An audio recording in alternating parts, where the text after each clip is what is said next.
ఆయనను ప్రేమించే విషయములో, ఆయన వెంబడించే విషయంలో ఒక వ్యక్తి గాని సంఘము గాని వెనక్కి తీస్తే దేవుని యొక్క సన్నిధిని కోల్పోతారు. ఉంటారు, జీవించుచున్నావని పేరు ఉంటుంది కానీ మృతుడువే అన్నట్టుగా ఉంటుంది. అది సంఘమైన వ్యక్తి.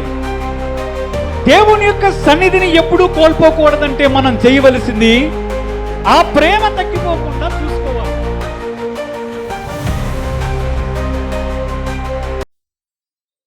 దేవుని యొక్క వాక్యాన్ని ధ్యానం చేద్దాం. ప్రకటన గ్రంథం 2వ అధ్యాయం 3 నుంచి 5 వచనాలు చదువుకుందాం. నీవు సహనము కలిగి నా నామము నిమిత్తము భారము భరించి అలయలేదనియు నేనెరుగుదును. అయినను మొదట నీకుండిన ప్రేమను నీవు వదిలితివని నేను నీ మీద తప్పు ఒకటి మోపవలసి ఉన్నది. నీవు ఏ స్థితిలో నుండి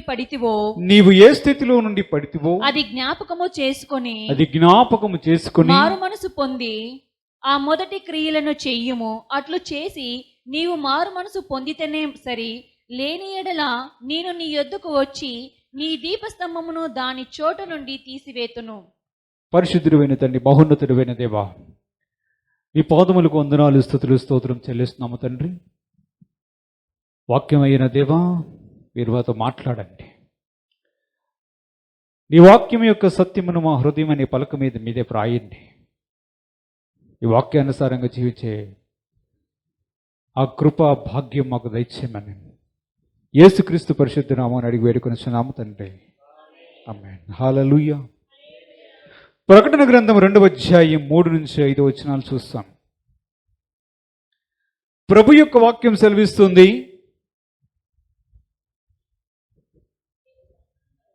నీకు ఉన్నటువంటి మొదటి ప్రేమను నీవు వదిలితివని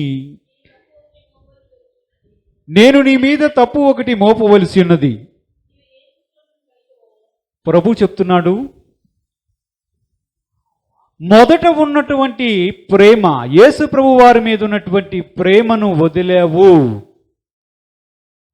అని దేవుడు తప్పు మోపవలసి వచ్చిందంట. ఎవరి మీద? ఎఫెసు అనే సంఘములో ఉన్నటువంటి దూతకు దేవుడు వ్రాయిస్తున్నటువంటి పత్రిక అది. ఆయన ఒక హెచ్చరిక చేస్తున్నాడు, నీవు మొదట నన్ను ప్రేమించిన విధముగా ఇప్పుడు నన్ను ప్రేమించటం లేదు. నీ దగ్గర ఒక దీపస్తంభాన్ని పెట్టాను, ఆ దీపస్తంభాన్ని తీసివేస్తాను. సూటిగా మాట్లాడేశాడు ప్రభు. దీపస్తంభముల మధ్య సంచరించేవాడు మన ప్రభు అయిన దేవుడు. వాక్య భాగంలో మనం చూస్తే 7 దీపస్తంభములు యొక్క దర్శనం భక్తుడును శిష్యుడైనటువంటి యోహానుకు వచ్చింది. 7 స్తంభాలు, 7 స్తంభాలు మధ్యలో సంచరిస్తున్నటువంటి యేసు ప్రభు వారిని యోహాను దర్శనంలో చూశాడు. యేసు ప్రభు వారి చేతిలో 7 నక్షత్రాలు ఉన్నాయి. ఆయన భక్తుడైనటువంటి యోహానుతో మాట్లాడుతున్నాడు, నేను ఒక విషయాన్ని చెప్తాను యోహాను, జాగ్రత్తగా నువ్వు సంఘానికి రాయి. సంఘానికి రాసి నువ్వు చెప్పవలసింది ఏంటంటే, నా చేతిలో ఉన్నటువంటి 7 నక్షత్రాలు 7 సంఘములకు దూతలు. ఆ దీపస్తంభం ఏదైతే నువ్వు చూస్తున్నావో 7 దీపస్తంభాలు, ఒక్కొక్క దీపస్తంభం ఒక్కొక్క సంఘమునకు గుర్తు.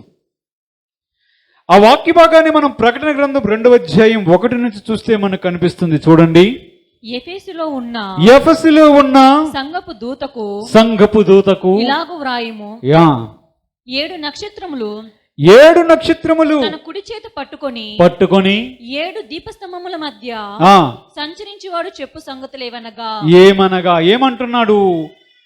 7 దీపస్తంభాల మధ్య తండ్రి అయినటువంటి దేవుడు మన ప్రభువును రక్షకుడైన యేసు ప్రభు వారు సంచరిస్తున్నారు.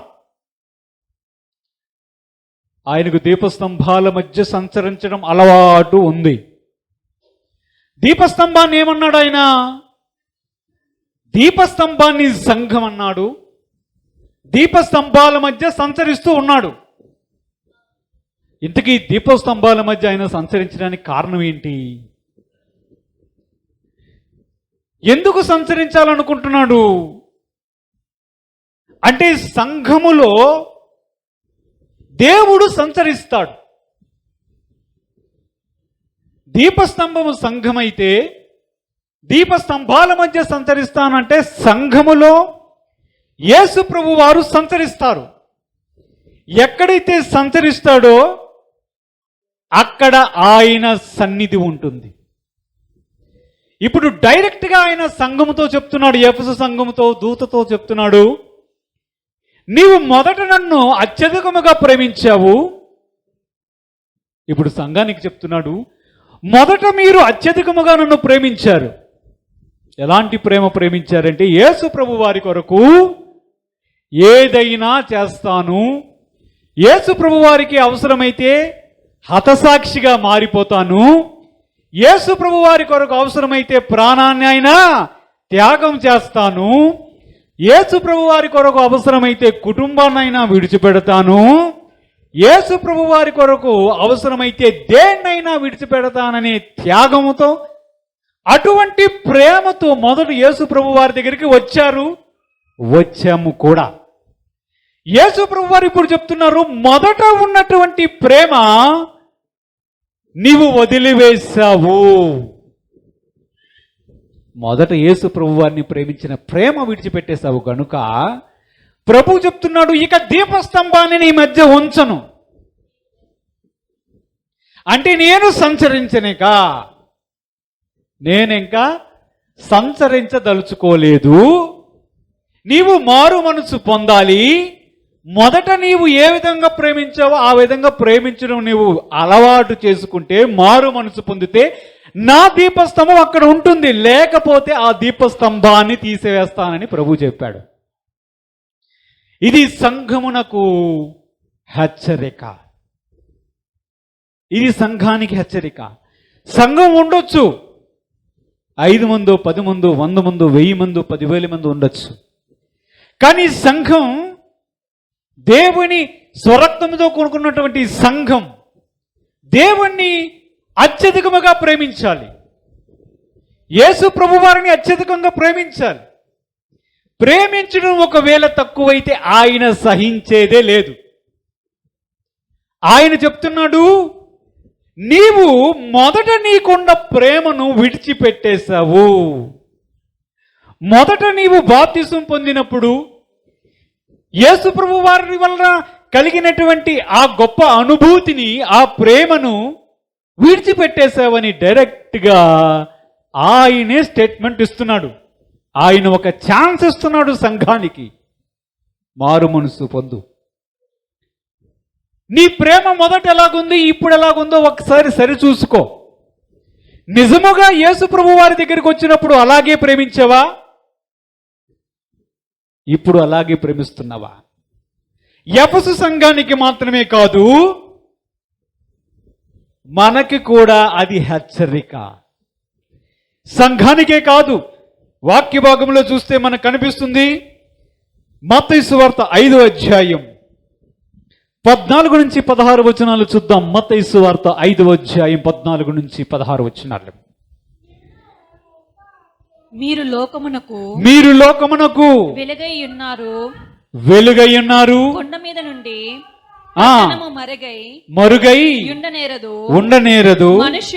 మనుష్యులు దీపము వెలిగించి కొంచెము కింద పెట్టరు గాని అది ఇంట నుండి వారికందరికి, అది ఇంట ఉండవారు అందరికి వెలిగించుటకై దీపస్తంభం మీదనే దీపస్తంభం మీద పెట్టుదురు. మనుష్యులు నీ సత్క్రియలను చూచి పరలోకమందున్న మీ తండ్రిని మహిమపరచునట్లు వారి ఎదుట మీ వెలుగు ప్రకాశింపనీయుడి. యేసు ప్రభు వారు ఇంకొక ఉపమానం చెప్పారు ఆయనే సువార్త చేస్తున్నప్పుడు. ఎవడైనా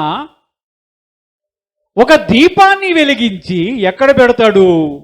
మంచం కింద పెడతాడా? బుట్ట కింద పెడతాడా? దీపస్తంభం మీద పెట్టి ఇంటిలో ఉన్న వారందరికీ వెలిగివ్వడానికి పెడతాడు. యేసు ప్రభు వారు ఇక్కడ స్పష్టంగా చెప్తున్నారు, దీపస్తంభం మీద వెలిగించబడినటువంటి వ్యక్తులను ఆయన పెడుతున్నాడు. అంటే ఏం చేశాడు? మనలను వ్యక్తిగతంగా వెలిగించాడు. మనం అపరాధముల చేతను దోషముల చేత చచ్చిన వారమై ఉండగా ఆయన మన ఆత్మలను వెలిగించాడు. ఇప్పుడు ఏం చేశాడు? ఆయన దీపస్తంభం మీద పెట్టాడు. దీపస్తంభం మీద ఎందుకు పెట్టాడు? ఎందుకంటే ఆ వెలుగు చుట్టుపక్కల ఉన్న ప్రజలందరికీ కూడా వెలుగు ఇవ్వాలి. ఆ వెలుగంటే ఏంటి? అక్కడ ప్రభు చెప్తున్నాడు, మనుష్యులు, నీ చుట్టుపక్కల ఉన్నటువంటి ప్రజలు, నీ ఇంటిలో ఉన్నటువంటి ప్రజలు నీ మంచి క్రియలు, నీవు దేవుని ప్రేమించే విషయాన్ని చూచి యేసు ప్రభు వారిని ఘనపరచాలి. పరలోకమందున్న నీ తండ్రిని చూచి, ఆహా వీరి దేవుడు ఇంత గొప్పవాడా అని నీ వెలుగును చూచి దేవుణ్ణి మహిమపరచాలని వెలిగించాడు. దీన్ని కూడా దీపస్తంభం మీదే పెట్టాడు. ఈ దీపస్తంభం ఏమిటి? ఆ దీపస్తంభం మీద మనలను పెట్టడం ఏమిటంటే, సాక్ష్య జీవితాన్ని కలిగి ఉండండి. దేవుడు మీకు చెప్పిన క్రియలను చేయండి, మనుషులు మిమ్మల్ని చూడాలి, దేవుడి దగ్గరికి వారు రావాలి. అంటే ఏంటి? దీపస్తంభం అనేది మనిషి యొక్క సాక్ష్య జీవితానికి గుర్తయ్యింది. అదే దీపస్తంభం దగ్గర సంతరిస్తూ ఉంటాడు. ఎందుకు? అసలు పాత నిబంధన కాలంలో చూస్తే దీపస్తంభాలని వెలిగించేది ఎవరు? యాజకులు ప్రతిదినము ఒలీవల నూనె దానిలో వేసి సాయంత్రం మొదలుకొని ఉదయం వరకు ఆ దీపం ఆరిపోకుండా చూడవలసినటువంటి బాధ్యత యాజకునిది. మీకు జ్ఞాపకం ఉంటే, దీపం ఆరిపోక మునుపు సమూయేలు దేవుని యొక్క మందిరములో పడుకోవడానికి వెళ్తునేటప్పుడు దేవుడు సమూయేలు సమూయేలు అని దేవుని పిలిచాడు. ఉందా? అక్కడ ఏంటి? దీపం ఆరిపోక మునుపు. అంటే యాజకుడు చేయవలసిన పని ఏంటి?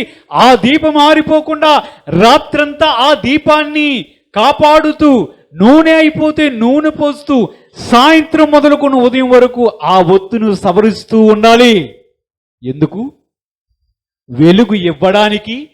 దేవుడు అక్కడ సంచరిస్తాడు. దీపస్తంభం దేవుని యొక్క సన్నిధికి గుర్తు.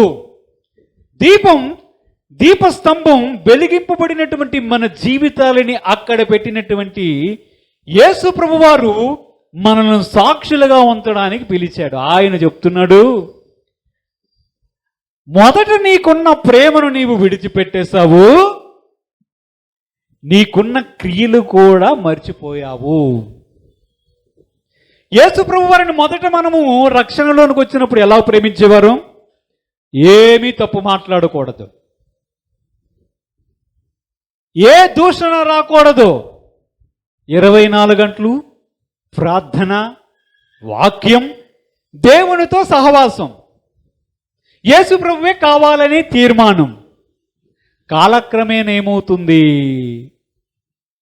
ప్రేమ చల్లారిపోతుంది. మొదట యేసు ప్రభు వారిని ప్రేమించే ప్రేమ ఇప్పుడు ఉందా? అది మొదట యేసు ప్రభు వారిని ప్రేమించే ప్రేమ ఎప్పటికీ ఉండాలి. యేసు ప్రభు వారికి నచ్చని ఒకే విషయం బాగా జ్ఞాపకం ఉంచుకోండి. ఆజ్ఞలలో మొదటి ఆజ్ఞ ఏంటి? నన్ను ప్రేమించు, నీ దేవుడైన యెహోవాను, నీ తండ్రి అయిన యేసు ప్రభు వారిని నీ పూర్ణ హృదయంతో ప్రేమించాలి, నీ పూర్ణ మనస్సుతో ప్రేమించాలి, నీ పూర్ణ వివేకంతో ప్రేమించాలి, సమస్తాన్ని ఆయనకు అప్పగించి ఆయన ప్రేమించాలి. ఈ ప్రేమ మనకు మొదట్లో ఉంటుంది. సంఘములో ఆ ప్రేమ ఉండాలి. బిల్డింగ్ ఉండొచ్చు, భవంతులు ఉండొచ్చు, పెద్ద పెద్ద కట్టడాలు, నిర్మాణాలు, దేవుని యొక్క మందిరాలని పెట్టబడినటువంటి ఆలయాలు ఉండవచ్చు. కానీ దేవుడు తన దీపస్తంభాన్ని అక్కడ నుండి తీస్తే దేవుడు సంచరించడం మానివేస్తాడు. పేరుకు మాత్రమే శాలేము మందిరం అని ఉంటుంది, అంతే. అక్కడ దేవుడు ఇంకా సంచరించడు. పేరుకు మాత్రమే శృంగారం అనే దేవాలయం అనే పేరు ఉంటుంది, అక్కడ దేవుడు సంచరించడు. ఎందుకంటే మొదటి ప్రేమ విడిచి పెడితే దీపస్తంభం ఊడిపోతుంది. దీపస్తంభం అక్కడ ఉంచబడదు. దీపస్తంభాన్ని మన జీవితంలో కూడా తీస్తే ఇంక నీవు వెలుగు ఇవ్వకపోతే నీవు లోకమునకు వెలుగుగా ఉండవలసి ఉన్నదని ఆయన చెప్పినప్పుడు ఆ వెలుగే లేకపోతే దీపస్తంభం ఇంకెందుకు ఆ దీపస్తంభం ఇంకా ఉండదు. దీనికి కారణం ఏంటి? చెప్పండి. కారణం ఒకటి. దేవుణ్ణి ప్రేమించే విషయంలో వ్యక్తిగాను సంఘముగాను లోపం కనబడుతూ ఉంది. దేవుని యొక్క వాక్యములో చూస్తే చూడండి, కొరింథీయులకు రాసినటువంటి 2వ పత్రిక 6వ అధ్యాయం 14 నుంచి 18 వచనాలు చదువుకుందాం. మీరు అవిశ్వాసులతో జోడుగా ఉండకొడి.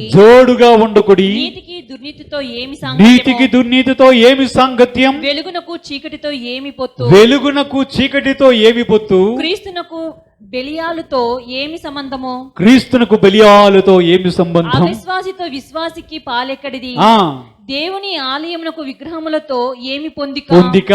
మనము జీవము గల దేవుని ఆలయమై ఉన్నాము. అందుకు దేవుడిలాగు సెలవిచ్చుచున్నాడు, నేను వారిలో నివసించి సంచరింతును. నేను వారి దేవుడనయ్యుందును. వారు నా ప్రజలయ్యుందురు. దేవుడు చెప్తున్నాడు. దేవుడు ఏం చెప్తున్నాడు? దేవునికి ఒక ప్రత్యేకమైనటువంటి అలవాటు ఉంది, గుర్తుపెట్టుకోండి. ఏంటి తెలుసా? తన ప్రజల మధ్య సంచరిస్తాడు. సంచరించడం అంటే తిరుగుతూ ఉంటాడు. మనం ఉన్నామనుకోండి, మన దగ్గరికి వస్తుంటాడు. అందుకే ఏదైనా తోటలో ఆదామవ్వలు ఉండేటప్పుడు ఏం చేసేవాడు? వస్తాడు, సంచరిస్తూ ఉండేవాడు. అలాగే రక్షించబడినటువంటి వ్యక్తి జీవితంలో కూడా ప్రతిదినము యేసు ప్రభు వారి యొద్దకు వచ్చి సంచరించాలని కోరుకుంటాడు.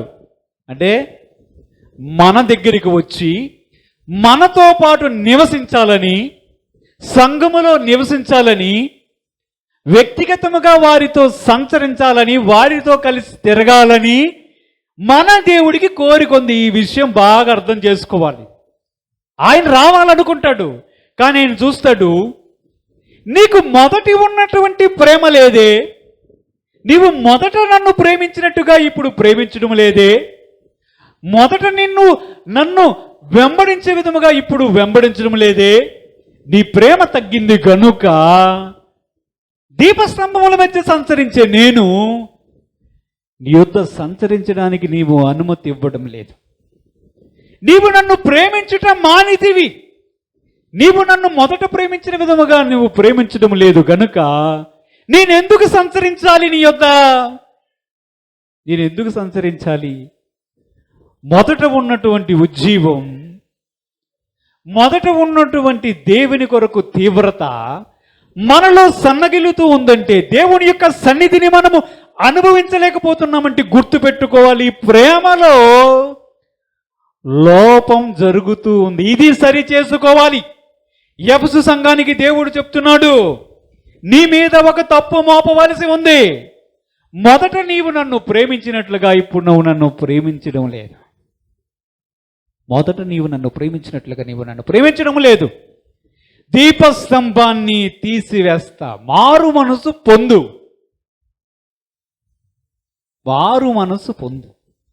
దేవునికి చూడండి, ఆయనకి నచ్చనిది ఈయన నిర్గమకాండం 33వ అధ్యాయం 3వ వచనంలో చూస్తే, నిర్గమాకాండం 33 అధ్యాయం 3వ వచనంలో మీరు చూద్దాం. లోబడనొల్లని ప్రజలు గనుక మీరు లోపడ నొల్లని ప్రజలు గనుక నేను మీతో కూడా రాను, ఆహా నేను మీతో కూడా రాను, త్రోవలో మిమ్మును సంహరించునేమో అని సంహరిస్తానేమని మోషేతో చెప్పాడు. ఎప్పుడు? మోషే కొండ మీద ఉండేటప్పుడు కిందన వారు దూడను ఏర్పరచుకున్నారు, బంగారు దూడను. ప్రభు చెప్పాడు ఇశ్రాయేలు ప్రజలతో, పాత నిబంధన గ్రంథములో మనం చూస్తాం, మీరు లోపడనల్లని ప్రజలు, నన్ను ప్రేమించిన ప్రజలు.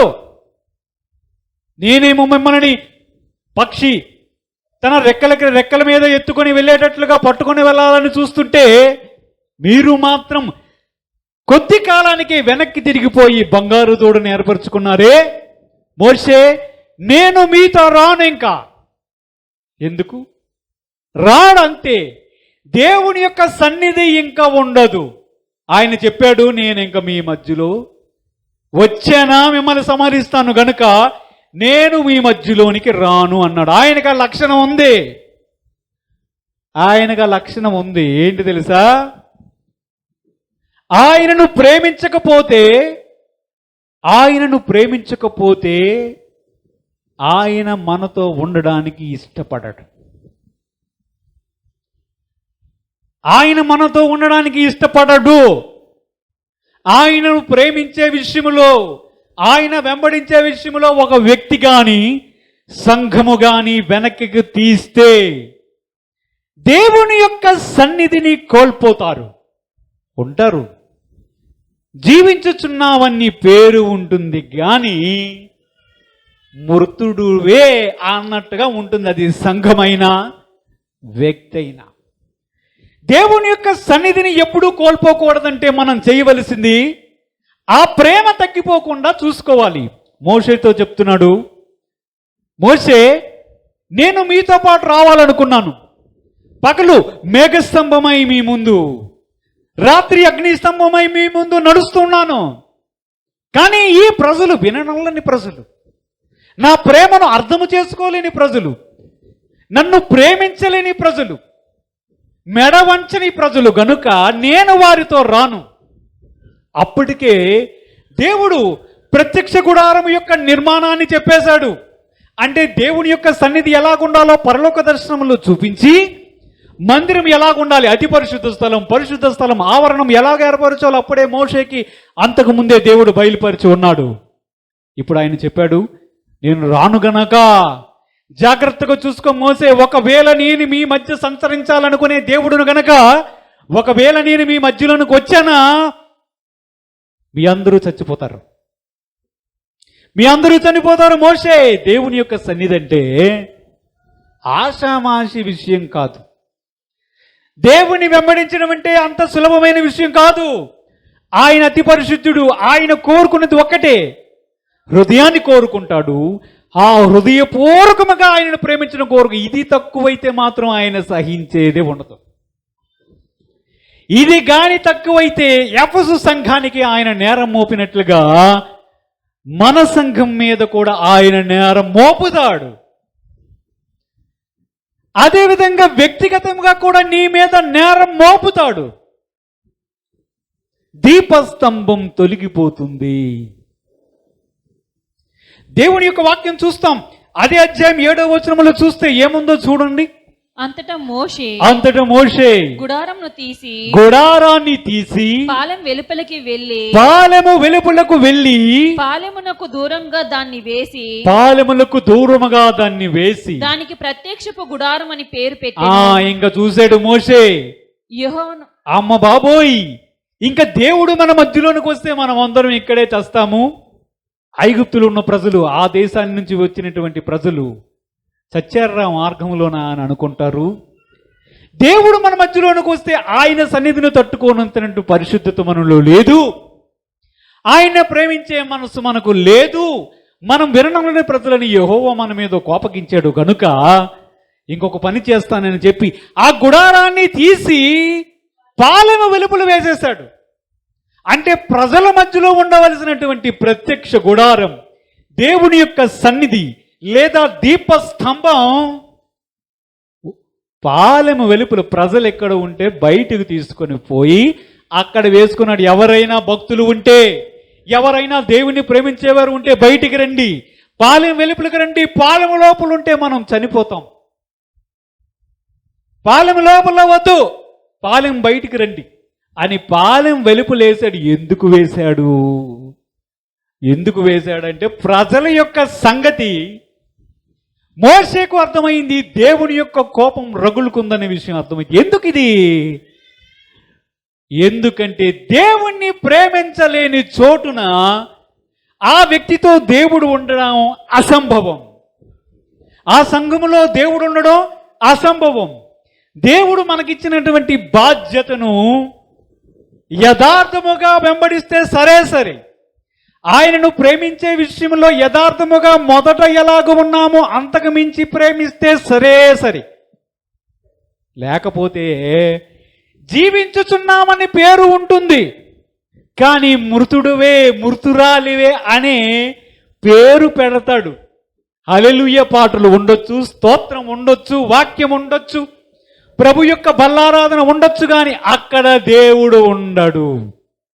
అక్కడ దేవుడు సంచరించడు.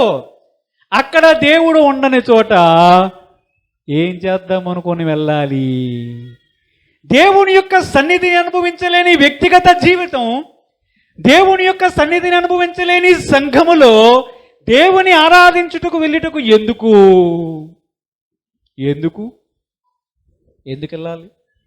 ఎందుకు ఆయన దగ్గరికి వెళ్ళాలి? చూడండి, సంఖ్యాకాండం 2వ అధ్యాయం, సంఖ్యాకాండం 2వ అధ్యాయం 1 నుంచి 2 వచనాలు చూస్తే, మరియు యెహోవా మోషే అహరోనులకు ఇలాగు సెలవిచ్చెను, ఇశ్రాయేలీలందరూ తమ తమ పితరుల కుటుంబముల టెక్కుములను పట్టుకొని తమ తమ ధ్వజమును వద్ద దిగవలెను. వారు ప్రత్యక్షపు గుడారమునకు ఎదురుగా దాని చుట్టూ దిగవలెను. దాని చుట్టూ యాక్చువల్ గా నిజానికి దేవుని యొక్క ప్రణాళిక ఏమిటి? మందిరం, దేవుని సన్నిధి మధ్యలో ఉండాలి. ఏ గోత్రము చెప్పున ఆ గోత్రం ఆ మందిరానికి చుట్టుపక్కల ప్రజలు నివసించాలి. మందిరం మధ్యలో ఉంటే, దేవుని యొక్క ప్రత్యక్ష గుడారం మధ్యలో ఉంటే ఆ చుట్టుపక్కల ప్రజలందరూ నివసించాలి. అది దేవుని యొక్క ఉద్దేశం. కానీ మోషే ఏం చేయాల్సి వచ్చింది? ఆ మందిరాన్ని తీసుకొని పోయి ఊరు వెలుపల పాలెం వెలుపటికి పట్టుకొని వెళ్ళవలసి వచ్చింది. ఎందుకు? దేవుడు యొక్క ఉద్దేశం ఏమిటంటే, నన్ను ప్రేమించండి, నన్నే ప్రేమించండి, నన్ను అమితముగా ప్రేమించండి, మొదటి ఉన్న ప్రేమను ఏ మాత్రము కూడా తగ్గిపోకుండా చూసుకోండి, మీరు మారు మనసు పొందండి, ఆ మొదటి ప్రేమను చూపించండి, కనపరచండి, నా సన్నిధి మీతో ఉండాలి అంటే నేను మీ మధ్య సంచరించే దేవుడిని, నాకు ఆ లక్షణం ఉంది. ఆ లక్షణం బట్టి మీరు నన్ను ప్రేమించకపోతే నేను మీ మధ్యలో ఉండలేను. వాక్య భాగ్యంలో చూస్తున్నాం. అదే అధ్యాయం 17వ వచనములో చూస్తే, ప్రత్యక్ష గుడారము లేవీయుల పాలెముతో పాలెముల నడుమను సాగి నడవవలెను. ఎక్కడ ఉండాలి? లేవీయుల యొక్క పాలెము, లేవీ గోత్రము యొక్క జనాభా అంతా ఒక దగ్గర ఉంటే ఆ మందిరం ఎక్కడ ఉండాలి? ఆ జనాభా ఈ జనాభా, ఆ గోత్రము ఈ గోత్రము చుట్టుపక్కల ఉంటే ఆ మధ్యలో ప్రత్యక్ష గుడారం ఉండాలి. లేవీయులు, దేవుణ్ణి సేవ చేసే యాజకులు ఆ మధ్యలో ఉండాలి. కానీ మనం ఇందాక చదువుకున్నటువంటి వాక్య భాగంలో చూస్తే ప్రత్యక్ష గుడారము తీసుకుని వెళ్ళి పాలెం వెలపల వేయవలసి వచ్చింది. ఎందుకంటే దేవునికి ఒక ప్రత్యేకమైన లక్షణం ఉంది. తన్ను ప్రేమించే వారి యొద్దకు ఆయన నివసించాలనుకుంటాడు. అసలు దేవుని యొక్క లక్షణం మనకు అర్థమైతే దేవుడు మన వద్ద నుంచి వెళ్ళిపోకుండా జాగ్రత్త పడతాము. అదే ఆయన కోరుకుంటున్నాడు. వాక్య భాగంలో చూద్దాం. వాక్య భాగంలో చూస్తే మనకేముంది? ప్రకటన గ్రంథం 2వ అధ్యాయం 4వ వచనములు ఏముంది చూడండి. అయినను మొదట నీకు ఉండిన ప్రేమను నీవు వదిలితివని నేను నీ మీద తప్పు ఒకటి మోపవలసి ఉన్నది. ఏం చేస్తున్నాడు? మొదటి ఉన్న ప్రేమను నీవు వదిలిపెట్టావు. మొదటి ఉన్న ప్రేమను నీవు వదిలిపెట్టావు. ఎలాగూ విడిచిపెట్టావని చెప్పాడు దేవుడు. ఎలాగూ చెప్పాడు? దానికి అసలు మనకి ఒక విషయాన్ని చెప్పండి. దేవుని మనం ప్రేమిస్తున్నామని మనకు ఎలా తెలుస్తుంది? దేవునికి మనం భయపడుతున్నామని మనకు ఎలా తెలుస్తుంది? దేవుణ్ణి మనం ప్రేమిస్తున్నామని మనకు ఎలా తెలుస్తుంది? ఏదైనా క్రియల రూపంలోనే దేవుణ్ణి ప్రేమించడమైనా ఉంటుంది, ఏదైనా క్రియల రూపంలోనే దేవునికి భయపడడం అనేది ఉంటుంది. దేవుడికి స్తోత్రం చెల్లించము. హల్లెలూయా. అబ్రహామును దేవుడు పిలిచాడు. అబ్రహాము కుమారుడితో చెప్పాడు. ఏమని చెప్పాడు? నీకు ఒక్కడగా ఉన్నటువంటి ఇస్సాకును తీసుకుని వచ్చి మొరియా పర్వతం మీద బలి అర్పణ చెయ్యి అబ్రహాం అన్నాడు. అప్పుడు అబ్రహాం ఏం చేశారు? తనకు ఒక్కడగా ఉన్నటువంటి ఇస్సాకును తీసుకుని వెళ్ళి ఆ పర్వతం మీదకి వెళ్ళి బలి అర్పణ చేయడానికి సిద్ధపడ్డాడు. అవునా? దేవుని యొక్క వాక్యంలో చూద్దాం. ఆదికాండం 20వ అధ్యాయం 22వ అధ్యాయం 10 నుంచి 12 వచనాలు చూస్తే అప్పుడు అబ్రహాము తన కుమారుని వధించుటకు తన చెయ్యి చాపి కత్తి పట్టుకొనగా యెహోవా దూత పరలోకం నుండి అబ్రహామా అబ్రహామా అని అతన్ని పిలిచెను.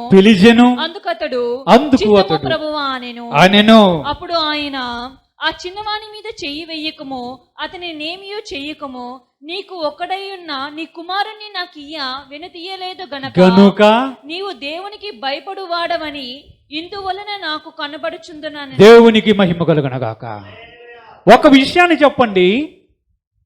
దేవుడు హృదయాంతరంగములను ఎరిగినవాడు. అవునా కాదా? దేవుణ్ణి మనం ప్రేమిస్తున్నామో లేదో మన హృదయాన్ని చూసి చెప్పలేడా? దేవునికి మనము భయపడుతున్నామో లేదో మన హృదయాన్ని చూసి ఆయన చెప్పగలడా?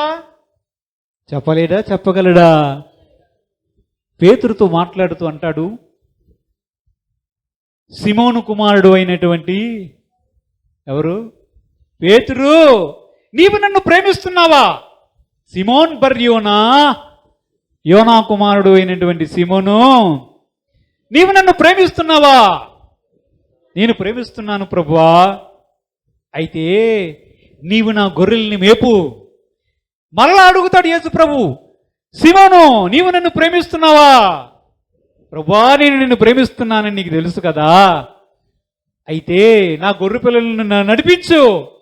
మరలా మాట్లాడతాడు, సిమోను, నీవు నన్ను ప్రేమిస్తున్నావంటే ఈసారి పేతురు గారికి వ్యసనపడి, ఎన్నిసార్లు అడుగుతావు ప్రభువా? నేను నిన్ను ప్రేమిస్తున్నాను, నీవే ఎరుగుతావు కదా, నీవు నన్ను ఇన్నిసార్లు అడుగుతున్నావు. ఎందుకు అడగాలి? నీకు తెలుసు కదా నేను నిన్ను ప్రేమిస్తున్నాను లేదు, నీవు మరలా నన్ను అడుగుతావు ఎందుకు ప్రభువా? నా గొర్రె పిల్లల్ని మేపు. యేసు ప్రభు వారికి సమస్తము తెలిసిన తర్వాత కూడా మన తండ్రి అయిన దేవునికి అబ్రహాము దేవునికి భయపడవాడని తెలిసిన తర్వాత కూడా నీ కుమారుని పట్టుకొనిరా, బలి అర్పణ చెయ్యి, రెడీ చెయ్యి అని చెప్పి అన్నీ చేసి కత్తి తీసుకొని ఆయన ఏక కుమారుడైనటువంటి ఇస్సాకు మీద కత్తి వేసినంత వరకు ఊరుకుంటాడేమి దేవుడు? అబ్రహామా ఆగు, చిత్తం ప్రభువా, ఆ చిన్నవాని మీద కత్తి వెయ్యకుము, ఇందువలన నీవు దేవునికి భయపడుతున్నావని నేను తెలుసుకున్నాను అన్నాడు. ఏమిటిది? దేవునికి తెలియదా? అబ్రహాము బలి అర్పణ చేయక మునిపే, అబ్రహాము ఇస్సాకును బలి అర్పణ చెయ్యాలని అనుకోక మునిపే అబ్రహాము దేవుడిని ప్రేమిస్తున్నాడని, అబ్రహాము దేవుని యందు విశ్వాసం ఉంచాడని, అబ్రహాము దేవునికి భయపడవాడని తెలియదా? తెలుసు. కానీ అది క్రియల రూపంలో కనిపించాలి. ఇస్తావా? సరే ప్రభువా, పద, నేను చూపించే పర్వతం దగ్గరికి పద, అక్కడికి రా. సరే ప్రభువా. కత్తి తీ, కట్టెలు ఏర్పాటు చెయ్యి. సరే ప్రభువా. అంతా చెప్తున్నాడు, చివరి వరకు చెప్పలా. ఎప్పుడైతే కత్తిని ఎత్తి ఇస్సాకు మీద ఆ కత్తిని తీసుకొని వధించాలని, బలి అర్పణ చేయాలనుకున్నాడు, అప్పుడు చెప్పాడు, ఆగు ఆగు అబ్రహామా ఆగు, ఇందువలన నీవు దేవునికి భయపడవాడవని నాకు తెలుస్తుంది అన్నాడు. దేవుడికి సమస్తము తెలుసు, హృదయాంతరంగములను ఎరిగిన దేవుడు. కానీ మన ప్రేమైనా, మనము దేవునికి భయపడడమైనా క్రియల రూపంలో కనిపించాలి. ఆ క్రియారూపంలో కనిపించకపోయినంత వరకు అది సంపూర్ణమైన విశ్వాసము కాలేదు, అది సంపూర్ణమైనటువంటి ప్రేమ కాలేదు, అది సంపూర్ణమైనటువంటి దేవుని భయము కూడా కాలేదు. అందుకే ఎఫెసు సంఘంతో చెప్తున్నాడు, నీవు మొదట చేసిన క్రియలను చెయ్యు. ఏమన్నాడు? మొదట నీవు చేసిన ఆ క్రియలు చెయ్యు. నీవు నా మీద ప్రేమ చూపించాలని మొదట చేసేవే దేవా స్తోత్రం స్తోత్రం అన్నావే, ఆ క్రియలు చెయ్యు, ఆ ప్రేమ చూపించు. నీ ప్రేమ మొదట బాప్తిస్మం తీసుకున్నప్పుడున్న ప్రేమ, నేటి ప్రేమ వ్యత్యాసం నువ్వే చూసుకో. నేను చెప్తే గాని నీకు తెలియడం లేదా? మొదట నీకున్న ప్రేమను నీ క్రియల రూపంలో చూపించాలి అని దేవుడు ఎఫెసు సంఘానికి చెప్తున్నాడు. దేవుని యొక్క వాక్యంలో చూద్దాం. హెబ్రీ పత్రిక 10వ అధ్యాయం 32 నుంచి 34 వచనాలు కూడా చూద్దాం. హెబ్రీ పత్రిక 10వ అధ్యాయం 32 నుంచి 34. అయితే మీరు వెలిగింపబడిన మీదట శ్రమలతో కూడిన గొప్ప పోరాటమును సహించిన పూర్వ దినములు జ్ఞాపకం తెచ్చుకొనుడి. ఒక విధంగా చూచితే మీరు నిందలను బాధలను అనుభవించుట చేత 10 మందిలో ఆరాడిపడితిరి. మరి ఒక విధంగా చూచితే వాటి అనుభవించిన వారితో పాలివారైతిరి. ఏలయనగా మీరు ఖైదులో ఉన్న వారిని కరుణించి మీకు మరీ శ్రేష్టమైనదియు స్థిరమైనదునైన స్వాస్థ్యం ఉన్నదని ఎరిగి మీ ఆస్తి కోల్పోవుటకు సంతోషంగా ఒప్పుకొంటిరి. ఆది సంఘములో ఉన్నటువంటి విశ్వాసము ప్రేమ చూస్తే, ఆ విశ్వాసము దగ్గరైనా ఆ ప్రేమ దగ్గర మనం దేనికి పనికిరాం. మనకున్న ఇప్పుడు ప్రేమ చూస్తే దేనికి పనికిరాదు. ఆ ప్రేమ ఇంకా కిందకి దిగజారిపోతే ఇంకా దీపస్తంభం ఎక్కడ ఉంటుంది?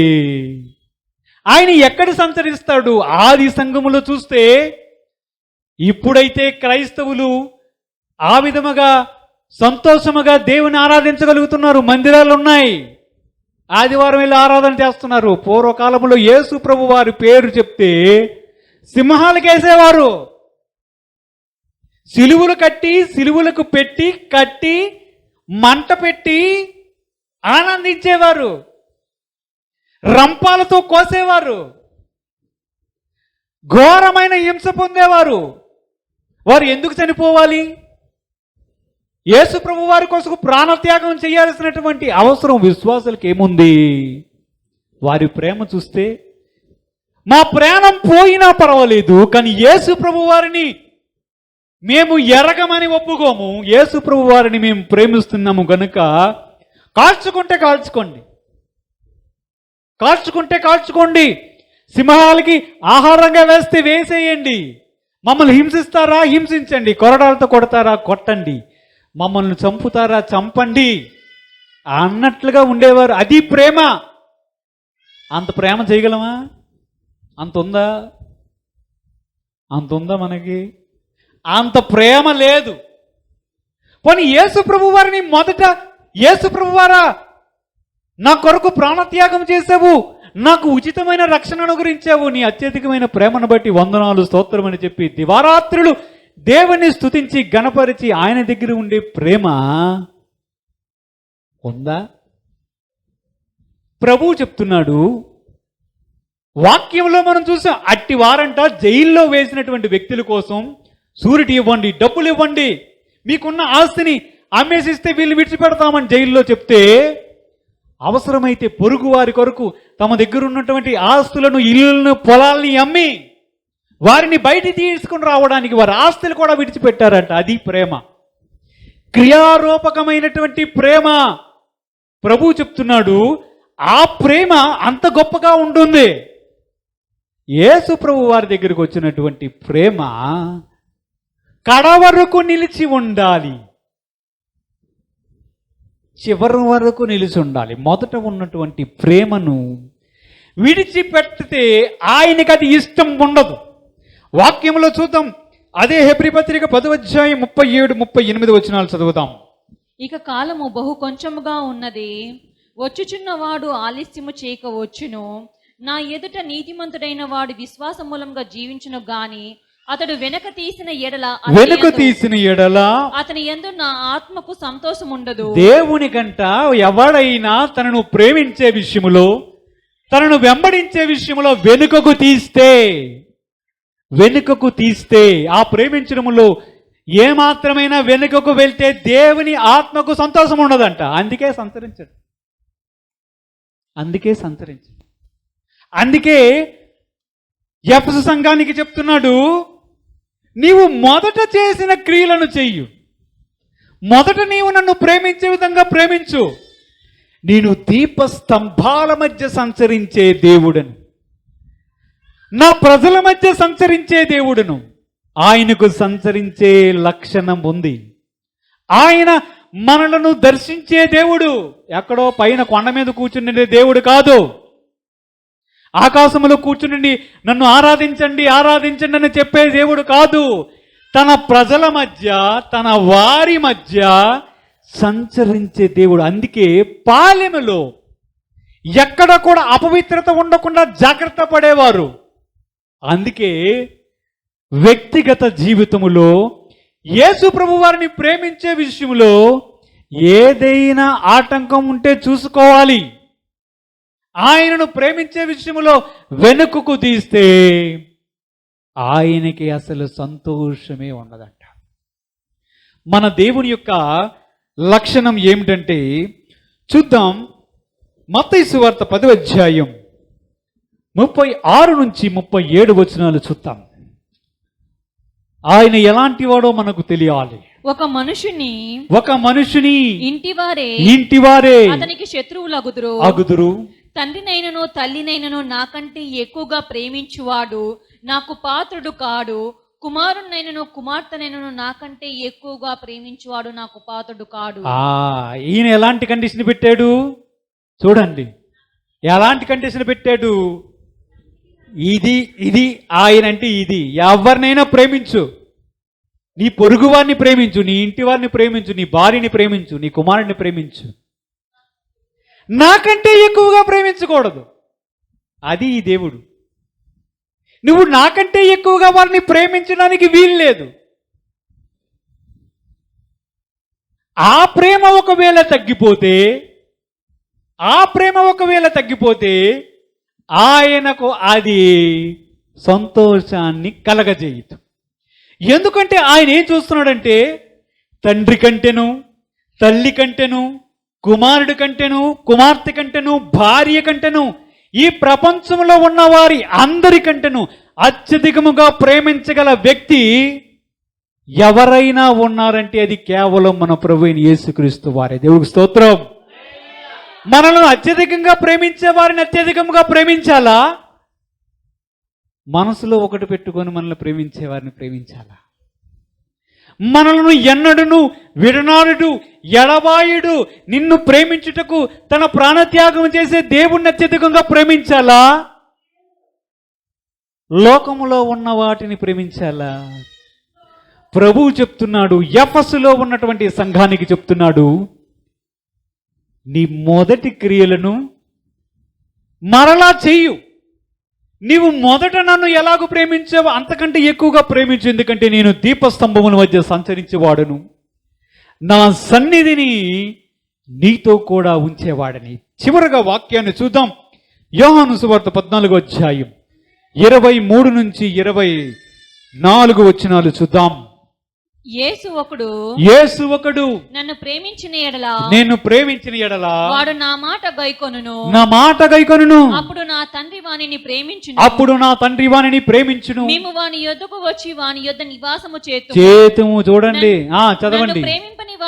నన్ను ప్రేమింపని వాడు నా మాటలు గైకొనడు. మీరు వినుచున్న మాట నా మాట కాదు, నన్ను పంపిన తండ్రిదే. ప్రభు చెప్తున్నాడు, నన్ను ప్రేమిస్తే నేను వస్తా. ఎవరు వస్తారు? యేసు ప్రభు వారు వచ్చి నివాసము చేస్తారు. తండ్రి అయినటువంటి యెహోవా మన మధ్య నివాసము చేస్తారు. పరిశుద్ధాత్మ దేవుడు కూడా మన మధ్య నివాసము చేస్తాడు. అప్పుడు మీకు ఎదురేముంటుంది? అపవాది మీ మీద దాడి చేయగలడా? అపవాది మిమ్మల్ని హింసించగలడా? మీకు ఏదైనా అసాధ్యమైనది ఏమైనా ఉంటుందా?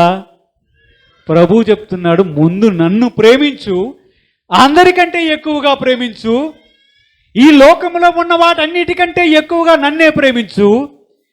నేను నిన్ను సాక్షిగా పెడతాను. నేను నిన్ను సాక్షిగా పెట్టాలనుకుంటున్నాను.